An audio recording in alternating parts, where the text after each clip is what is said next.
We have breaking news in the killing of Jamal Khashoggi, the journalist murdered in the Saudi consulate in Istanbul back in October. Well, according to the New York Times, White House advisor and son-in-law of the president, Jared Kushner, offered advice to Mohammed bin Salman about how the Saudi prince could weather the storm after international condemnation of the Khashoggi death.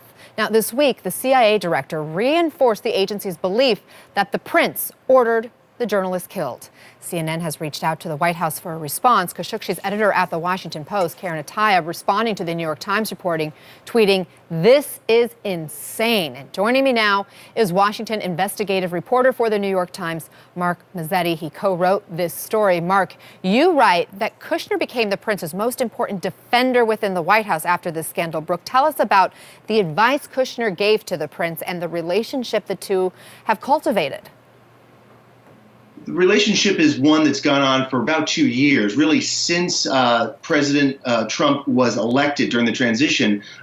Kushner starts getting kind of a tutorial about the region, and he comes to understand the significance of this young prince, who at the time, remember, was the third-ranking person in Saudi Arabia. Now he is the crown prince, the heir to the throne.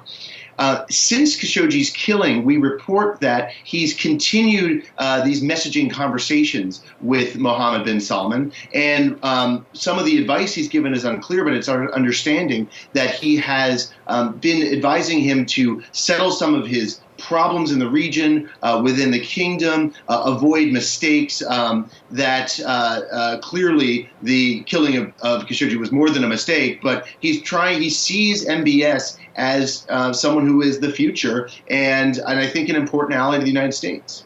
President Trump has obviously been criticized for his lack of response to Khashoggi's death. Is Jared Kushner part of the calculus this administration is making? So our understanding certainly is that Jared Kushner has argued since the killing, basically that this relationship is important, it needs to survive, and in essence, there's a lot at stake in the U.S.-Saudi partnership. And so sort of keep the big picture in mind, known as saying that he's condoning the killing, certainly, but that he's saying that you've got to look at the long term, and also that this young crown prince is the long-term future of Saudi Arabia, someone who could potentially rule the kingdom for decades. I think it's so fascinating that in your reporting, you talk about this relationship between Kushner and MBS being something the Saudis really wanted, that Saudi officials sought out. Is there a chance that they're using Kushner as a pawn? Well, I don't know about that, and we don't infer that in our reporting, certainly.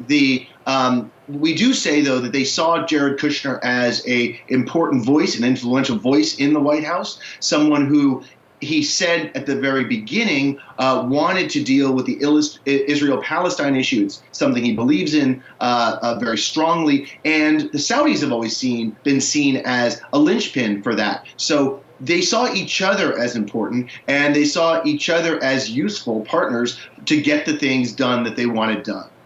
Mark Mazzetti, a really interesting piece. Thank you for your reporting and for joining us and sharing it with us. We appreciate it. Sure, thank you.